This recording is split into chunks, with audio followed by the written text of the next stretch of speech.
Deixa eu falar a verdade para vocês. Eu também acho que essa decisão foi muito ruim, mas ela veio lá de cima, então a gente vai ter que fazer.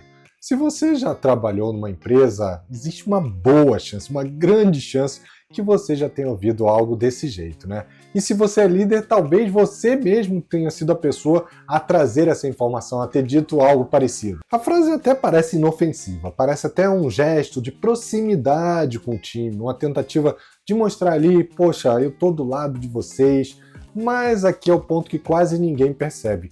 Quando o líder fala algo dessa maneira, ele está sendo ali, beleza, está sendo super transparente, mas na prática ele pode estar passando uma mensagem controversa para o time sem ele nem mesmo perceber.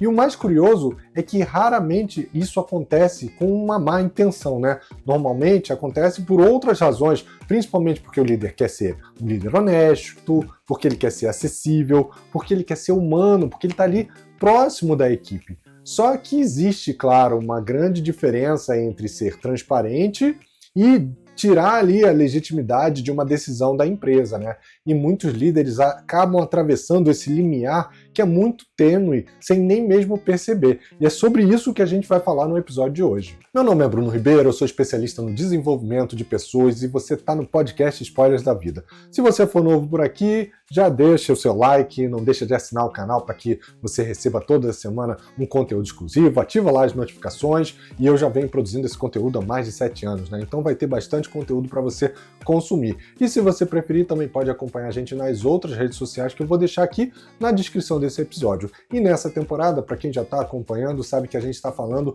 basicamente sobre questões relacionadas à liderança.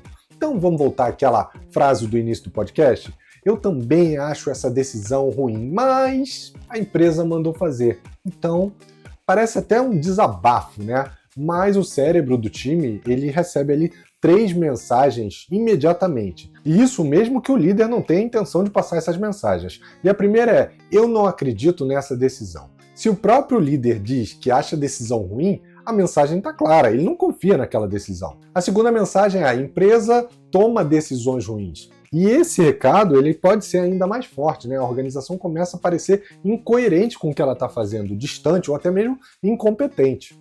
E a terceira mensagem, talvez uma das mais perigosas, é você também não precisa acreditar nisso. O time entende que acreditar na decisão é uma coisa desnecessária, então é só executar e tudo bem. Ou pior, o time começa a executar mais ou menos. Hoje existe uma pressão enorme sobre os líderes para que eles sejam autênticos, e isso é super positivo. Ninguém quer líderes que sejam robóticos, ninguém quer líderes que sejam distantes. As pessoas elas querem trabalhar com líderes que são empáticos, que são humanos, que estão ali próximos, que mostram vulnerabilidade, que falam de verdade, mas existe uma confusão muito comum acontecendo nesse mundo corporativo que confundiu-se autenticidade com simplesmente desabafo. Ah, aquele líder é super autêntico, ele vem e reclama junto com a gente. Isso não é liderança, né? E liderança não é um grupo de terapia também. Ser autêntico não significa compartilhar toda a frustração. Ser transparente também não significa expor todo o desacordo que exista dentro das suas decisões ou das decisões da empresa. Porque liderança não é só sobre comunicação. Liderança também é responsabilidade emocional sobre o ambiente que você está criando. Cada frase de um líder tem um peso, cada reação tem um impacto, cada comentário que ele faz molda a cultura do time.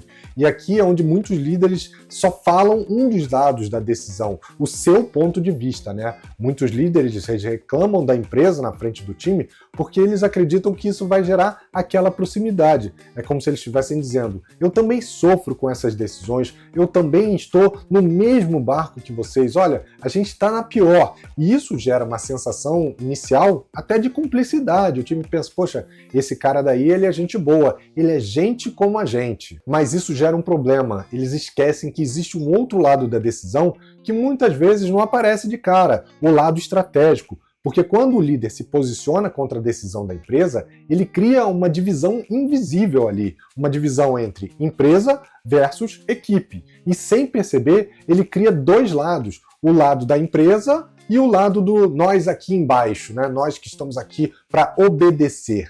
E quando isso acontece, o líder ele deixa de ser uma ponte entre o time dele e a estratégia da empresa e ele começa a virar ali um detrator, né? E no início parece pequeno, uma frase, uma piada, um comentário no corredor, mas com o tempo começa a acontecer uma coisa que muda totalmente o clima da equipe, né? Os pequenos sinais aparecem como, por exemplo, comentários irônicos sobre as decisões da empresa, piadas internas sobre as novas iniciativas, frases como isso daí não vai dar em nada, não vai durar muito tempo, nada explode de uma hora para outra, nada vira um grande conflito, mas o nível de energia do time acaba caindo, né? A execução ela vem ali meio morna, meio sem entusiasmo, meio sem energia, sem velocidade, e muitas vezes a origem disso tudo não tem nada a ver com a decisão da empresa em si, está na forma como o líder reagiu e como ele levou isso para o time. E eu não estou falando só de reclamar, mas de trazer como é que a gente vai lidar com as decisões daqui para frente. Porque o líder e o time, eles podem não concordar, e tudo bem, mas eles não podem remar contra as decisões que a empresa está tomando.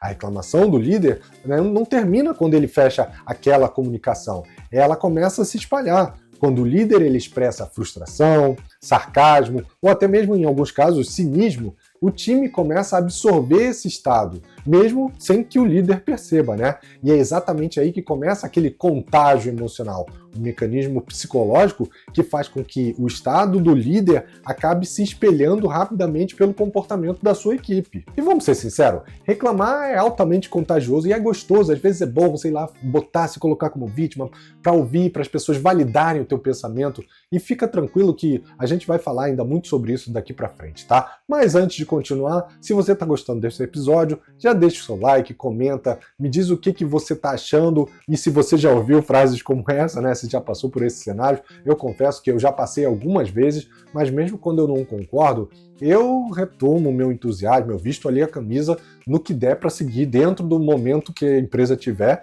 e eu vou, desde servir cafezinho até entregar um produto, eu vou entregar o meu melhor. E aproveita, se você ainda não for inscrito no canal, entra lá, ativa as notificações para você receber toda semana um conteúdo exclusivo e compartilha também esse episódio que vai ajudar a fazer com que o canal continue crescendo. E o cérebro humano ele é extremamente social, muito mais do que a gente pode imaginar. Desde os primeiros anos da nossa vida, a gente aprende a observar o ambiente, observar as pessoas, entender ali como é que a gente deve agir, e por isso que os bebês eles acabam replicando as expressões faciais, né, imitando ali o que o pai e a mãe estão fazendo, até para andar eles também imitam, veem como é que as pessoas andam e eles começam a imitar. É por isso que o humor de uma pessoa pode alterar o clima de uma sala inteira, se ela está de bom humor ou se ela está de mau humor. É por isso que dentro de uma equipe o comportamento do líder tem um peso gigantesco. O nosso cérebro ele possui um mecanismo chamado de neurônios espelho, né? Eles fazem uma coisa que é fascinante, é maravilhosa. Quando a gente observa um comportamento de alguém, o nosso cérebro ele começa a simular internamente aquele mesmo estado emocional, aquele mesmo comportamento. Por isso que você já deve ter reparado, quando alguém vai lá, boceja, dá a vontade de bocejar, quando alguém está rindo, mesmo que você não ache graça daquela piada, só o jeito da pessoa rir já faz com que você comece a rir também. E se alguém está ali entusiasmado, mesmo que você não esteja na mesma energia, dependendo, você vai começar a ficar mais empolgado, né?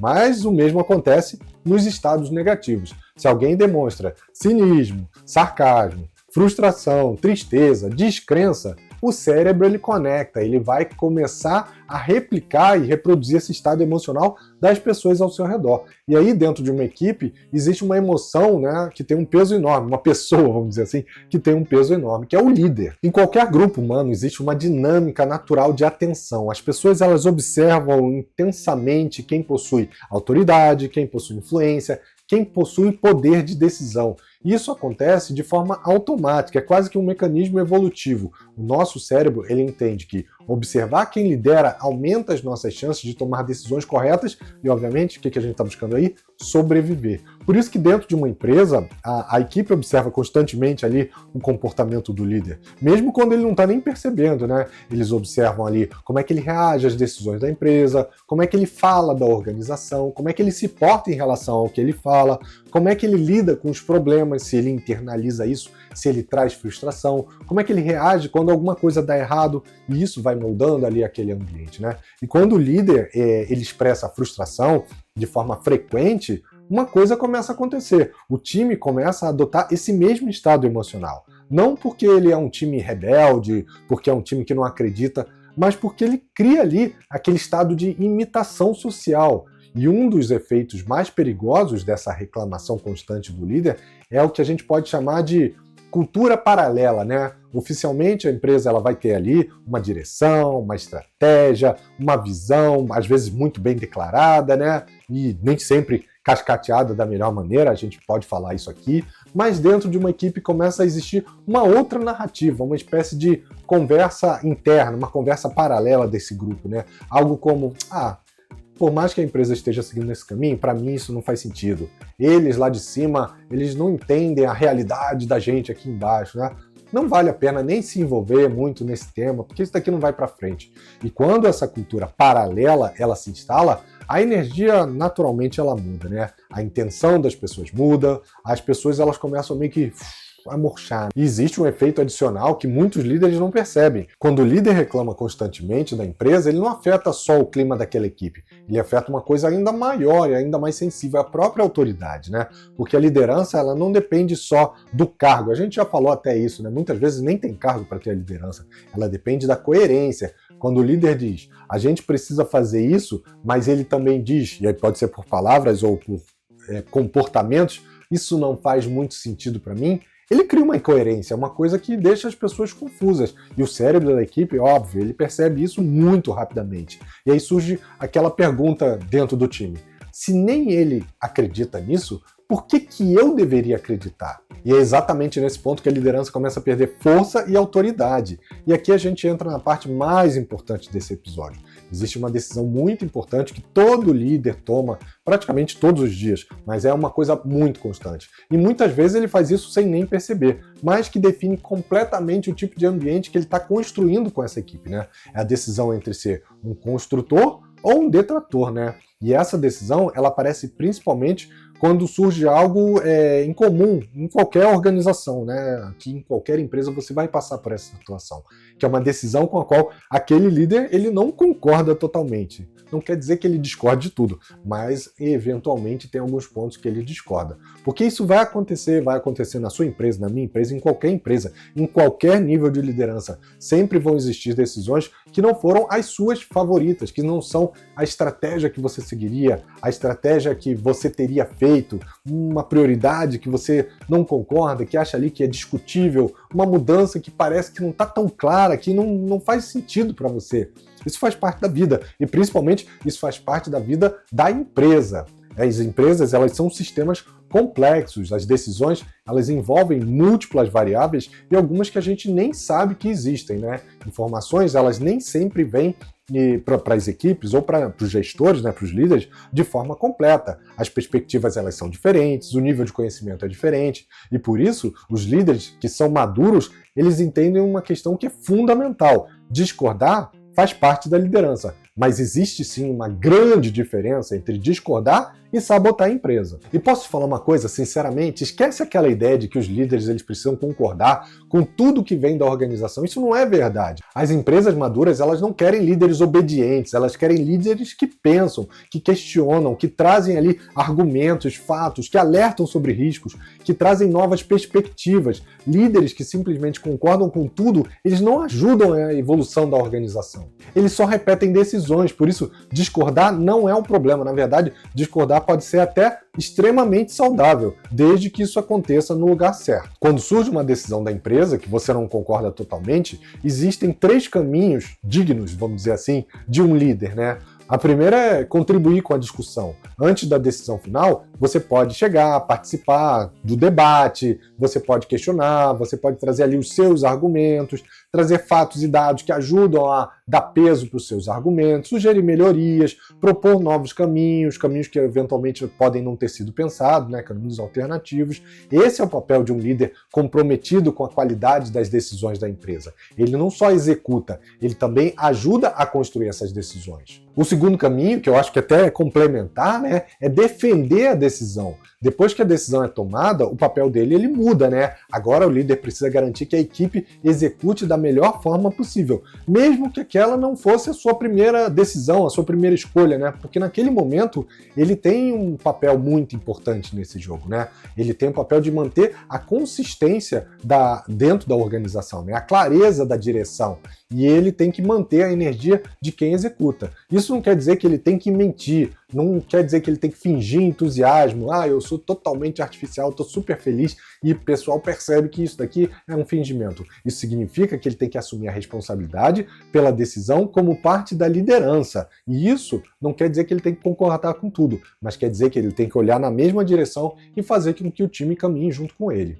E o terceiro caminho é procurar outro lugar. Existe sim essa possibilidade, às vezes a decisão realmente ela vai e fere algum valor muito profundo seu, às vezes é um desalinhamento de estratégia ou de cultura ou ético, pode acontecer também, isso vai contra os seus valores. Nesse caso, existe um caminho que é super aceitável, né? É procurar um outro ambiente, e pode ser dentro da mesma empresa ou pode ser em outra empresa, né? Pode ser buscar uma outra organização, uma outra gestão, um outro lugar onde exista um alinhamento com os seus valores. Isso também é liderança, porque integridade também significa reconhecer quando não existe mais compatibilidade entre você e a empresa. Todo líder tem o direito de discordar. Todo líder deve contribuir, deve debater, deve questionar, deve trazer ideias melhores. Isso faz parte da liderança. Mas quando a decisão ela é tomada, surge um momento muito importante, um momento de escolha. Ou você ajuda a construir, ou você decide sair. O que um líder não pode fazer de jeito nenhum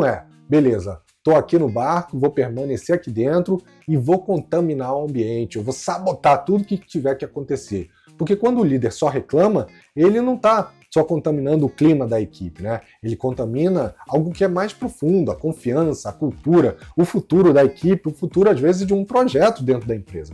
Então, vale aqui uma pergunta muito simples que eu gostaria que você refletisse sobre ela. Quando surgir a próxima decisão difícil ou a próxima mudança que aconteça aí, qual papel você vai assumir dentro da sua equipe? Você vai ser um construtor ou você vai ser um detrator? Porque no fim das contas, liderança não é só sobre tomar decisões, é sobre que tipo de ambiente você cria ao redor dessas decisões, que tipo de ambiente você cria para a sua equipe. E se esse episódio fez sentido para você, compartilha ele com outro líder ou com outro liderado que vai se ver nesses cenários, né? E como sempre eu digo aqui, quando você curte, quando você deixa um comentário, quando você compartilha, você não está só ajudando o algoritmo a distribuir melhor esse conteúdo, você está ajudando outro líder ou outro liderado a perceber que liderança não é sobre decisões, não é sobre comportamentos individuais, é sobre pessoas, é sobre ambiente. Eu espero que você tenha gostado desse episódio, te vejo na próxima semana, um abraço e até lá. Tchau, tchau, pessoal.